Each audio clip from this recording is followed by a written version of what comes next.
What's up, everybody? Welcome back to the College Loop podcast in a only one cam for the first time ever.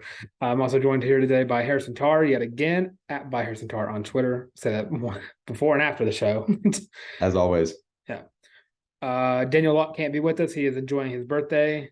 So big happy birthday to Daniel. I guess it's coming out the day after his birthday, but big happy birthday to the kid. He's the big 2-0 today. Big 2-0. So. Something me and Tarr are very familiar with at this point. But yeah. Recording today, coming up tomorrow. So yesterday, Auburn just beat South Carolina in a game where Janai Broome popped off. 27 points, 11 rebounds for another double-double. Something we haven't seen in a couple of games. Yeah, welcome back, Janai. After a 4-point performance on Wednesday? I believe it was 6. 6-point performance. And then for the last game. Yeah, before the last game. So 10 combined points in the past 2 games, dropping 27 and really just showing that he's dominant. Especially against inferior opponents. I don't want to talk down too hard on USC, but I mean, it is what it is. This is a great opportunity to go win on the road, get back-to-back road wins for the Tigers. So be taking down LSU and South Carolina. Sure, you're feeding off the bottom feeders of the SEC, but you still want to capitalize when you get that opportunity. So very, very big opportunity for the Tigers. Yeah. And you talk about Janai Broome, just a comeback game for him.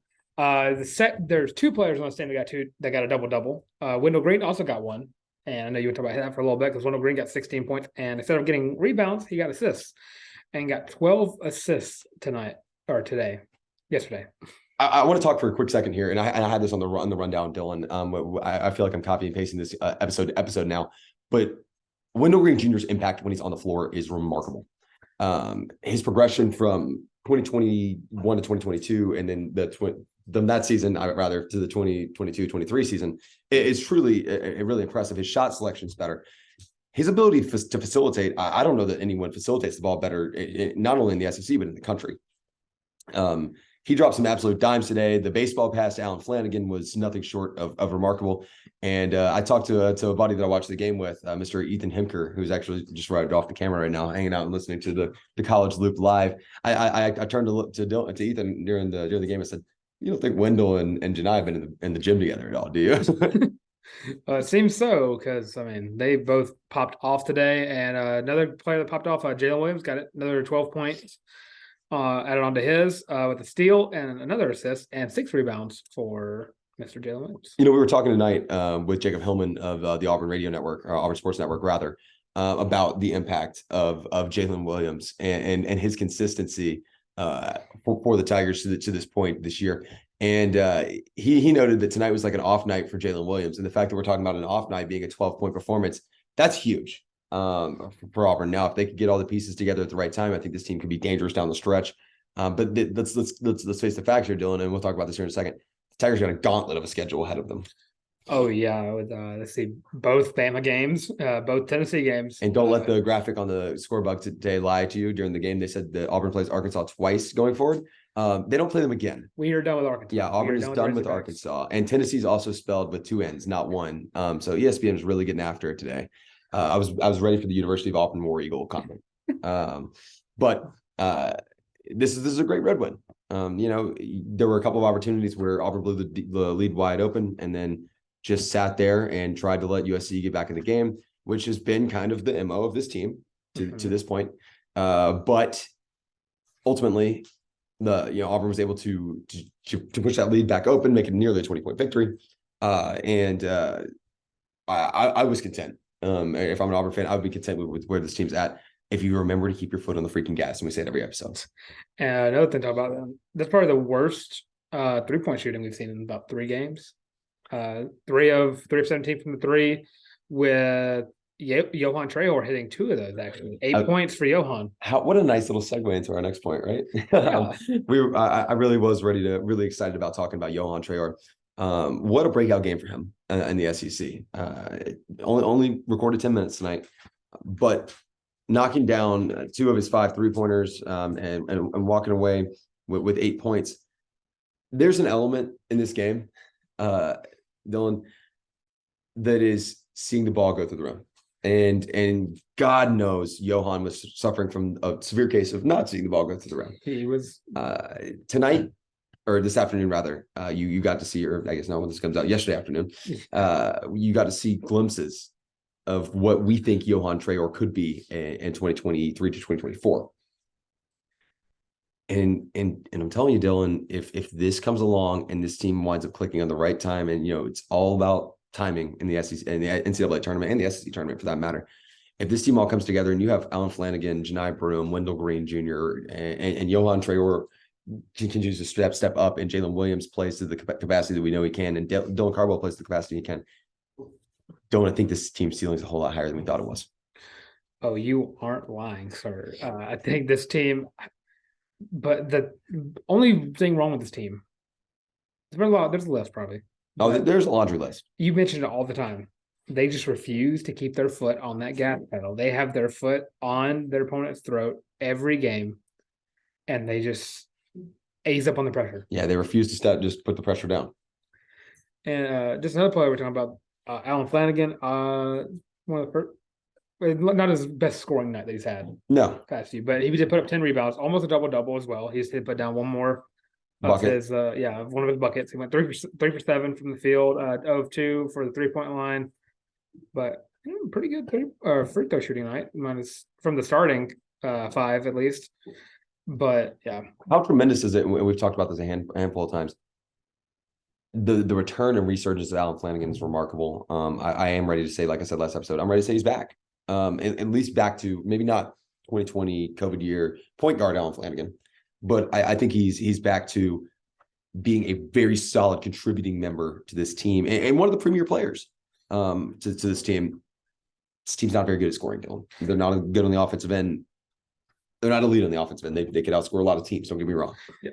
Their strengths on the defensive side, and the only good point that the ESPN broadcast made of literally anything they said today, because it was I'll go and say it, quite atrocious. Mm-hmm.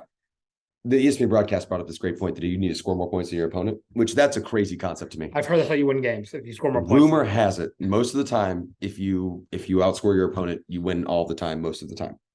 But you know what I mean. This team's got to click offensively. And they can't keep relying on their defense in that stretch where they were just fending off South Carolina and really looked like they'd never practiced against the 1-3-1 zone. And I mean, damn it, you played against it against Ole Miss and Oxford. Well, at some point they were just only had to worry about one guy on South Carolina, Mr. Gregory Jackson II. That guy's a pro. I mean, it's that simple. 30 points from him. I think it's like the third or fourth game in a row where the other team's forward was like the leading scorer by a lot. Which is shocking because going into every matchup, we always say, watch for the guard play. And what has gotten better this year, Dylan? The guard play. The guard play.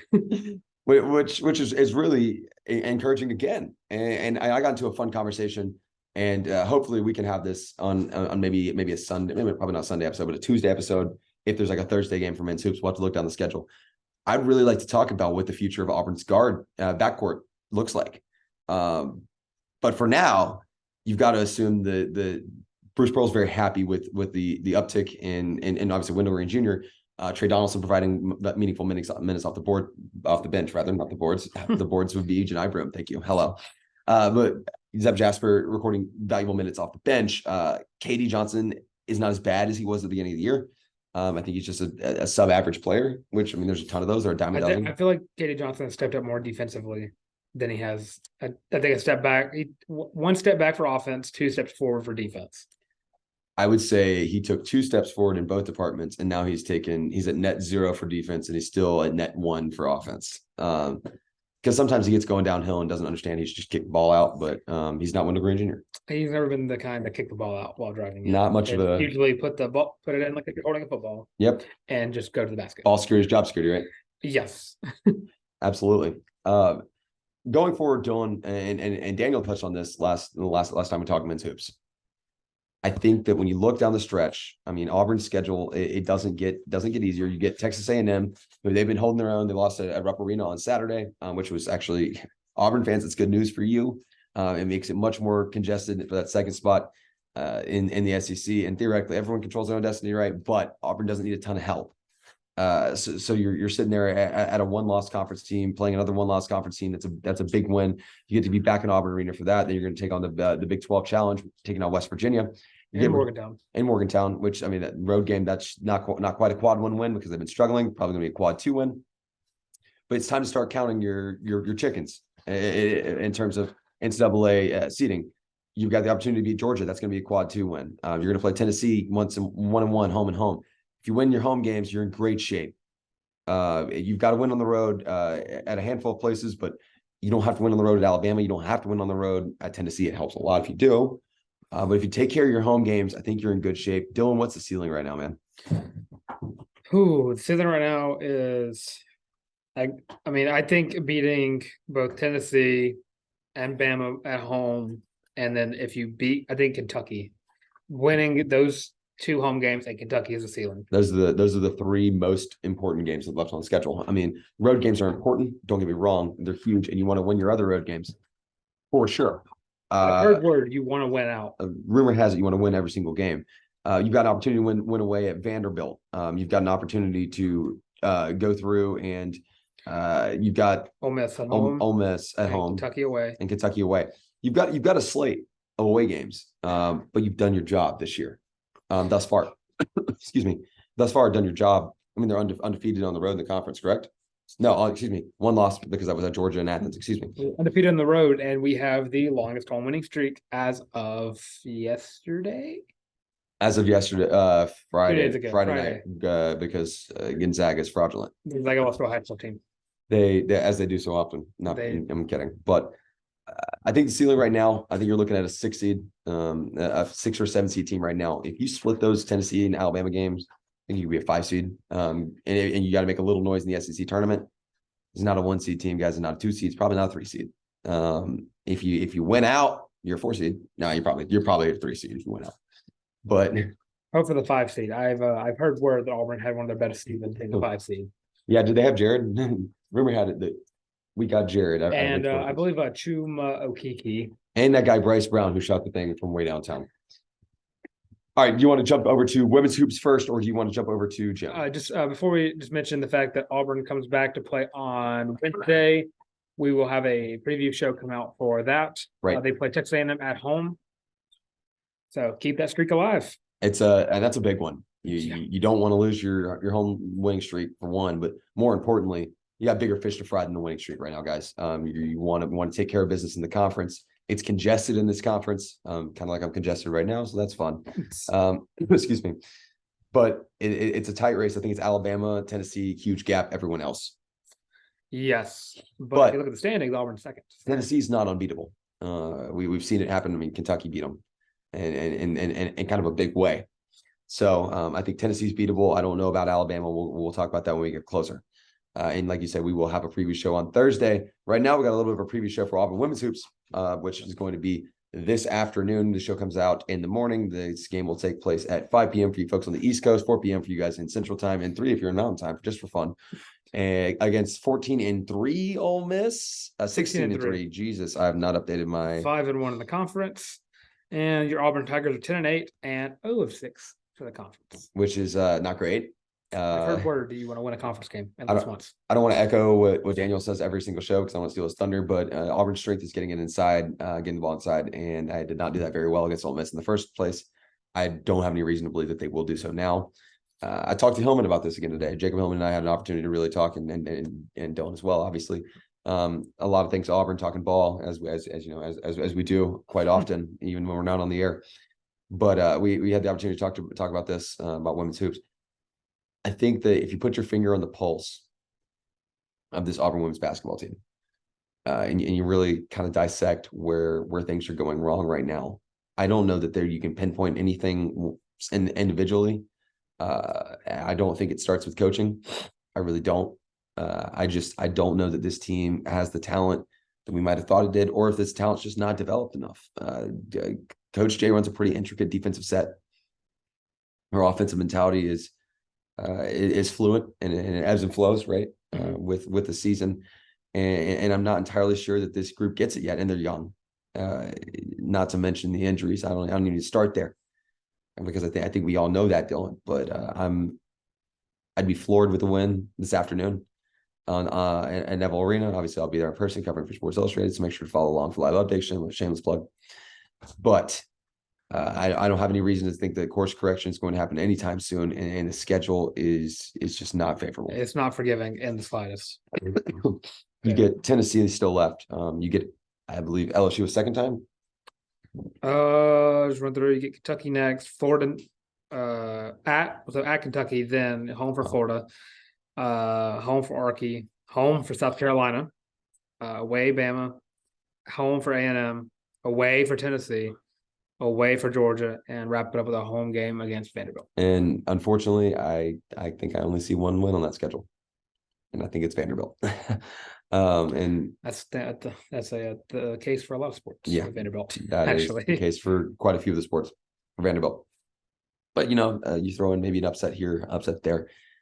This team will get better. This team will progress. And as we spoke, I think we all kind of believe that Coach Jay is the answer. She's not on the hot seat. She might think she is. And Jacob Hillman seems to think that she might be a little concerned about that. It took a long time to fire Coach Flournoy. So I don't think the Harris is on her way out anytime soon.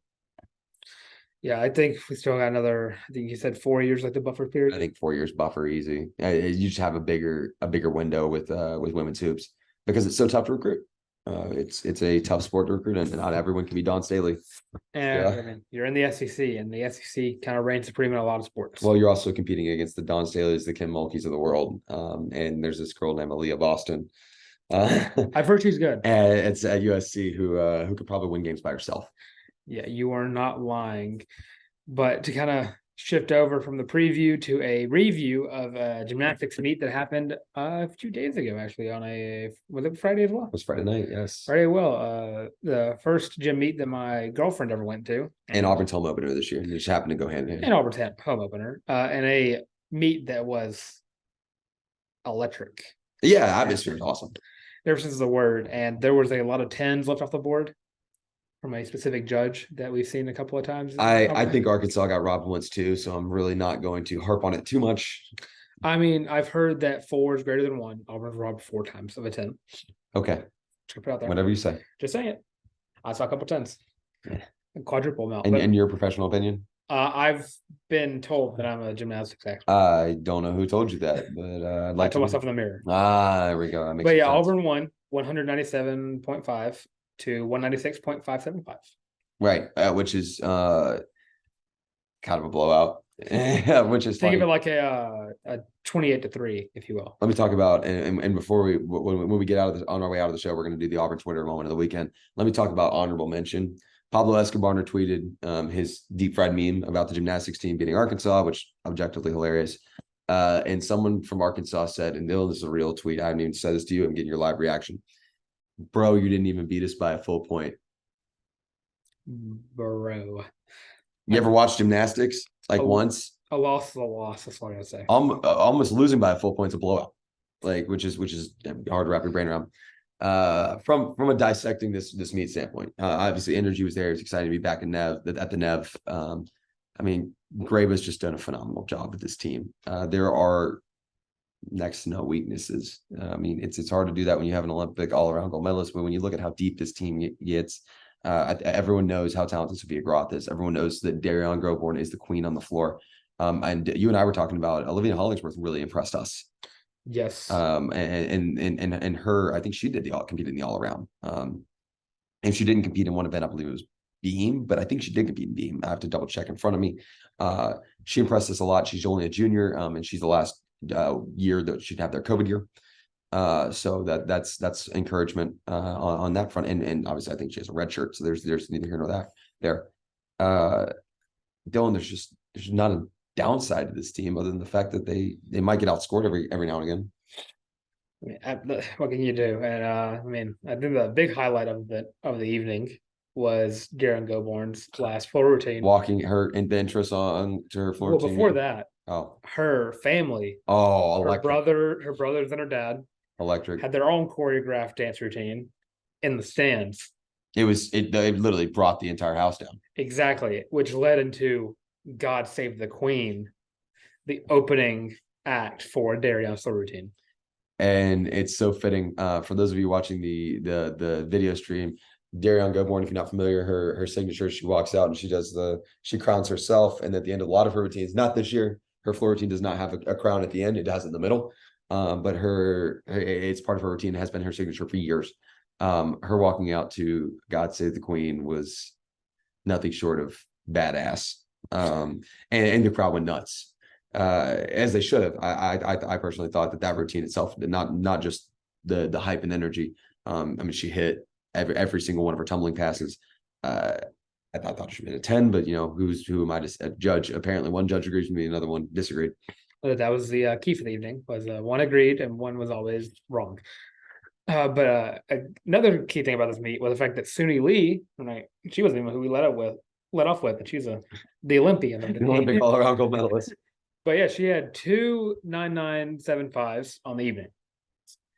Ridiculous. There's probably a question to do on a Tuesday show, but is Suni Lee probably not better than Bo? Is she a top 2 athlete that Auburn University has ever seen? I'm going to leave that as a little teaser because I don't want to give up our answers right now, but I think it's a great question. And you and I discussed this a little bit. Maybe we should bring Hillman on for that one because he had some really good insight on that and some good thoughts. I'm telling you, folks, if you're listening at home, we are losers because all we do is sit around and talk Auburn ball. We get off off of this job right here. If you want to call it a job, it's more fun for us. But when we get off and get finished doing this, and then when we sit around and talk Auburn ball, but I think there's a discussion there, Dylan. You and I mentioned this. I think I turned to you after her beam routine, and Dad Noah did it after her bars routine. It is just ridiculous how easy she makes gymnastics look. And while she's simultaneously throwing stuff that's quite literally never been done in college gymnastics before. Yeah, a lot of things she does scares me. Oh, I'm just imagining myself spinning around on the bar once. Yeah, well, I would love to see you try that. Well, here's the thing: if I land, there's not a good fact or chance that I'm going to be able to get up on my own feet. So I think if I try the vault or the bars, I think an ambulance should be on standby. Oh, without a doubt. And on the floor, all I would do is the worm. Which maybe a cartwhell. We saw we did see the worm, which was electric. Yeah, that routine that was the one I was talking about. Should have been a 10. Yeah, she was pretty much perfect. I mean, from an overall standpoint, this is going to be one of the most fun springs that Auburn has seen since 2022. But it really is going to be an incredible spring. Is that just for gymnastics, or that adding in the fact with basketball and baseball coming up and softball? Basketball, baseball, and softball, you throw those in. And I mean, we're getting there, but getting to those other sports, taking some inject Auburn athletics into my veins right now. It's setting up for an exciting spring, and in terms of the gymnastics, sky's the limit for this team. I mean, this team is going to be a national championship contender. Expect another banner to be hung, but hopefully this banner gets straightened out. That's right. It's a little crooked right now. The banner's a little crooked. They did not fix it the entire time. So every time I looked over to Tarr, who was on my right, who weird enough, it's also right. Yep, on your right now. Yep. I just look over and I'm like, that banner's still crooked. And he goes, I need you to stop. Yeah, my OCD was not having fun with that. Every time Dylan pointed out, I would have forgotten about it. Dylan, you ready to slide over to our... I think we forgot to mention one thing. I'm listening. Yesterday, the day we recorded, was the year anniversary of a night that we shared together outside of Neville Arena in the freezing 24 degrees. 24 degrees. You were out there for longer than I was, but I also had to work. Thank you for including that. Yeah, but I felt like we were out there for years. We were. It took years off my life. So happy 1 year anniversary of Pearlville to those who celebrate. Dylan and I think maybe we'll record a reflection at the beginning of this week. Maybe we can record that Monday and just put it out Monday. Yeah. Of our detailed story, because I don't want to clip it in too much with this episode. But it's worth mentioning. It is absolutely worth mentioning that a year ago, on the day of the recording, and a year ago to the day of this release, was the Kentucky game. What an experience! What a real turnout for Auburn men's basketball, and if that's not a testament of how absurd Auburn students are, I don't know what. I still have flashbacks to that night. I can't listen to Freebird the same anymore. I can still smell it. That's a good transition. Auburn basketball fans being maniacs to Auburn Twitter. Auburn Twitter. So a very fun place. We're introducing a new segment here called the College Loops weekly Auburn Twitter moment of the week, something to that effect. I'm not exactly sure. I said week twice, so we're gonna have to workshop that. But right now, the Auburn Twitter moment of the week. Auburn Twitter of the moment of the week, presented by the College Loop, is pretty easy. Yeah, Javon Quinterly is an idiot. Well, if you want to find him and make fun of him for doing it, he has since deleted Twitter. Correct. Because he thought it was a good idea to come at us, if you will. And Janai Broom tweeted him a little clown emoji. And then Javon Quinterly quickly went to settings and delete account. So the context was a fan had tweeted something along the lines, something positive about Auburn basketball, and there was some chirping going on in the mentions. And Javon Quinterly decided that he was going to inform Auburn fans to expect to lose by 30 in the jungle. Okay, let's dissect that for a second. Nobody's walking into Auburn Arena and losing by and beating Auburn by 30. Not with this team. Not under Bruce Pearl. That's just it's not going to happen ever again. Now let's move forward at the fact that one of Alabama's 17th year seniors, Quinterly's been there forever. Yeah, it's not very often you see a 5-year 5-star. Yeah, absolutely absurd. Yeah.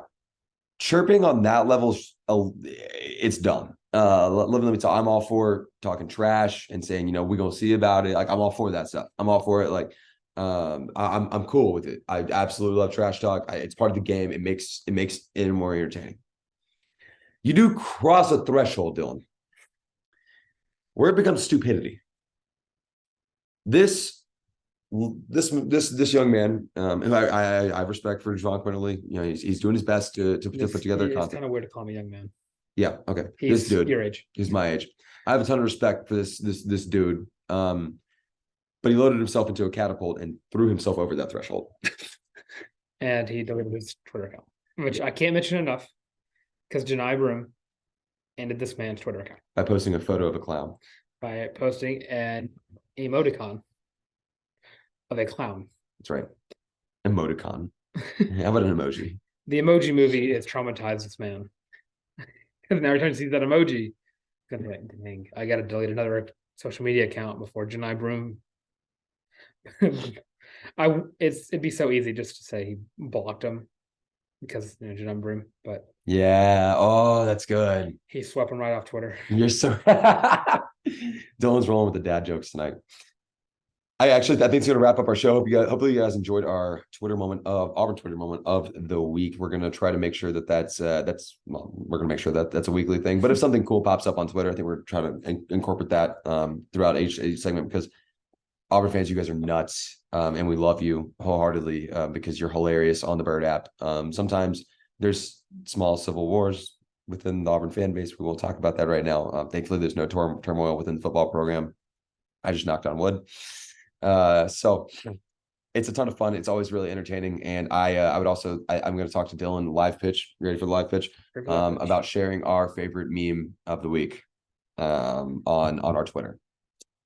So, I love that. Yeah, I figured as much. All in on that. We'll go through the post game, assuming Auburn wins, in hoops, and sharing our favorite memes. I'm trying to find the entry level version. Oh, there it is. There it is. The first entry of that. For those of you watching the video podcast, you see the college loop will discuss or speak in detail about your speak in length about your loss to Auburn, which I make sure to post for every game we win. If you're listening on Spotify, make sure you go check it out on the Twitter. You can go to just our media and it'll be in replies. It's wild. You can just look us up on any social media except for MySpace, because it's not a thing anymore. But just look up the College Loop. It's not spelled weird in any way, shape, or form. It's just the College Loop. That's a great little segue. What do you say? Check us all out on social medias and check both of us out on social media. Check us both out. I mean, you can't really see our name on this one, just my name. But I'm at your boy the Tank on Twitter. That is at YABOI the Tank. That I want to spell it all out. And I am at by Harrison Tarr on Twitter. You can find my written work at the Auburn Daily. You can find both Dylan and I on the Auburn Daily podcast every Monday, Wednesday, and Friday. Some combination of Dylan and I, or Dylan and Lance Daw, Dylan, Lance Daw, Lindsey Crosby, and myself. There will be a combination of those personalities at. But also check out the Tuesday and Thursday versions just to get more. Oh yeah, no, definitely. If you need a break from our voice, we get it. And make sure I'll go and plug as well. Make sure you check out our colleague Zach Blackerby's work at the Locked On Auburn podcast. That's every single day, every morning. Your first listen every morning. Make sure you check us out on all of our socials. You're missing at Daniel J. Locke. It is his birthday, so go shoot him a tweet. Happy late birthday to at Daniel J. Locke. And I'll let you get us out of here. What do you say? Well, thank you for listening to the College Loop Podcast.